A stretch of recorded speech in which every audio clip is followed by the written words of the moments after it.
बिस्मिल्लाहिर्रहमानिर्रहीम। इस वक्त जो मुल्क के हालात हैं, मुल्क जिस जगह पे खड़ा है, ये सोचने पे हम मजबूर हो चुके हैं कि क्या किया जाए। हमें समझ नहीं आ रही कौन झूठा है कौन सच्चा है। लेकिन एक बात तो समझ आती है कि जो हमारे नबी सल्लल्लाहु अलैहि वसल्लम का दुश्मन है वो हमारा दुश्मन है, और जो इस दुश्मन का दोस्त है वो भी हमारा दुश्मन है। इस वक्त जो हालात ख़राब हो चुके हैं, क्या इसकी हुकूमत ज़िम्मेदार है? क्या तहरीक लब्बैक ज़िम्मेदार है जो इतने मुसलमान शहीद हुए? क्या इस्लाम हमें इस चीज़ की इजाज़त देता है? अगर देखा जाए, पीछे चले जाएं हम, तो 2017 में इसी पीटीआई ने नून लीग के ख़िलाफ़ तहरीक लब्बैक का साथ दिया। उस वक्त ये तहरीक अच्छी थी, ये तहरीक सच्ची थी। आज इसी तहरीक पर पाबंदी लगा दी गई। आज यही तहरीक दहशत गर्द हो गई। ये तो वही मिसाल हो गई कि वक्त पड़ने पर गधे को भी अपना बाप बना लेना चाहिए, और वक्त गुज़र गया तो उस वक्त तू कौन और मैं कौन। ये समझ नहीं आई कि हुकूमत ने 20 अप्रैल 2021 का इंतज़ार क्यों ना किया। क्या हुकूमत को तहरीक लब्बैक का डर था?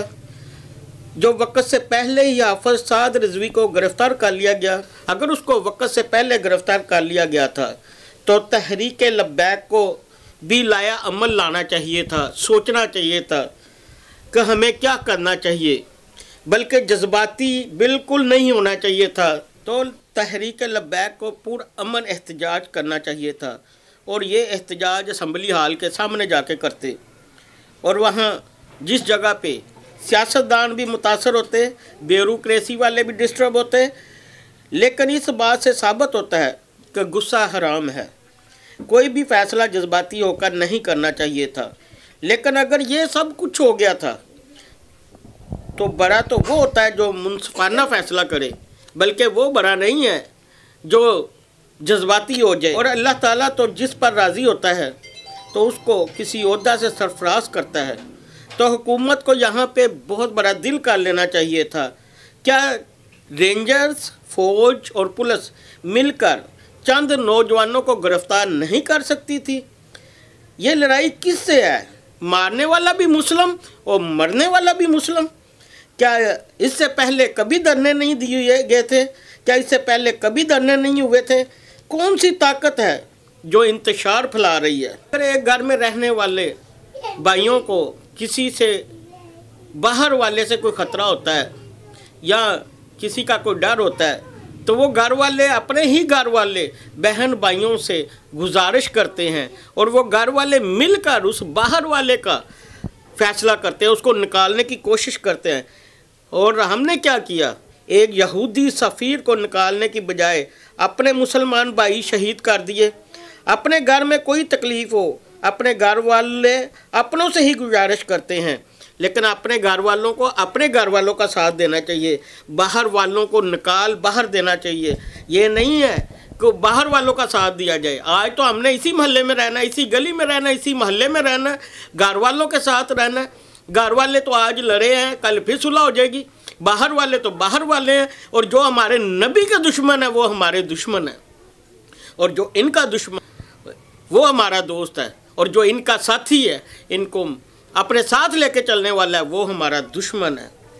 अगर हम लोग मुसलमान हैं, गैरत वाले हैं, तो हम कैसे तस्लीम कर लें कि हमारे प्यारे नबी आका सल्लल्लाहु अलैहि वसल्लम के खाके बनाने वालों को और बुरा कहने वालों पे हम लानत ना भेजें?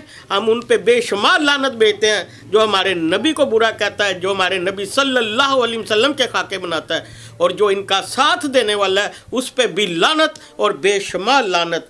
हम पुरजोर मजम्मत करते हैं तहरीक लब्बैक पर पाबंदी लगाने पर। हुकूमत को फ़ौरन ये पाबंदी उठानी चाहिए और साद रिजवी को आज़ाद करना चाहिए। अगर तहरीक लब्बैक वाले कातिल हैं, तो जो तहरीक लब्बैक को शहीद करने वाले हैं, क्या वो कातिल नहीं हैं? अगर इन पे दहशतगर्दी का पर्चा दिया जा रहा है तो उन पे दहशतगर्दी का पर्चा भी देना बनता है। तो इसलिए मुसलमान उस वक्त तक नहीं हो सकता जब वो कलमा गो नहीं है, जो वो कलमे पे कायम नहीं है। अब वो कलमा भी पढ़े मुसलमान भी ना हो, ये कैसे मुमकिन है? ये ऐसा नहीं हो सकता। कलमा गो वो है जो मुसलमान है, और मुसलमान वो है जो दिल की गहराइयों से कलमा पढ़ता है। तो मेरी हुकूमत से भी अपील है, दोस्तों से भी अपील है कि ये सोच समझकर कदम उठाएं, एक दूसरे के ना बने। लेकिन ये निजी लड़ाई बन गई है, बदला, इसको बदला कहेंगे। एक मरतबा हज़रत अली अलैहिस्सलाम ने जंग में किसी काफर को शहीद करने के लिए उसके सीने पे सवार हो गए, तो उस काफर ने नाउज़ुबिल्लाह आप पे थूक दिया, तो आपने फ़ौरन छोड़ दिया। लोगों ने पूछा, अली इसको क्यों छोड़ा है? तो आपने फरमाया, पहले मैं इसको कत्ल कर रहा था, इसको मैं पहले अल्लाह और अल्लाह के रसूल के लिए कत्ल कर रहा था। जब इसने मेरे पे थूका है तो ये एक निजी लड़ाई बन गई है। तो ये नहीं मैं चाहता था मैं अपने गुस्से में इसको कत्ल करूं, मैं तो अल्लाह और अल्लाह के रसूल के लिए इनको कत्ल कर रहा हूं। तो जो अल्लाह और अल्लाह के रसूल का दोस्त है वो हमारा